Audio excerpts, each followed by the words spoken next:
Respublikada yovvoyi holda o'suvchi kavrak o'simligini uy sharoitida ham yetishtirsa bo'ladi desak ishonasizmi? Sharbati ming dardga davo bo'lgan kavrak dunyo bozorida yaxshigina narxlanishi haqida qanchalik ma'lumotga egasiz? Qashqadaryodan tayyorlangan lavha orqali bu savollarga to'liq javob oladi. Jizzaxning Arnasoy tumani hokimi boshchiligida mahalla yettiligi vakillari Qashqadaryo viloyatining Dehqonobod tumanida bo'lishib, kavrak o'simligini yetishtirilishi borasida tajribalarni o'rganishdi.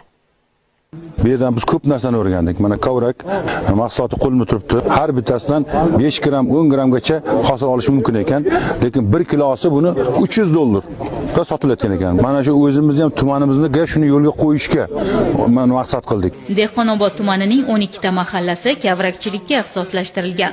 Kavrak yetishtirish hududining drayveri. Tabobat olamida juda suyaklar uchun foydasi katta bo'lgan o'sha kavrak shirasi, birodarlar. Agar sizda suyak yemirilish bo'lsa, artrit, polartrit, revmatizm, grija bo'ladigan bo'lsa, juda ko'p insonlarga berdik. Shifosi juda ham zo'r. O'sha xalq tabobatiga, tabobat olamida bo'g'imlar og'rishiga, suyaklar og'rishiga, beldagi grijalarga, ko'ksartiroz, ya'ni suyak yemirilishiga juda yaxshi yordam beradi. Buni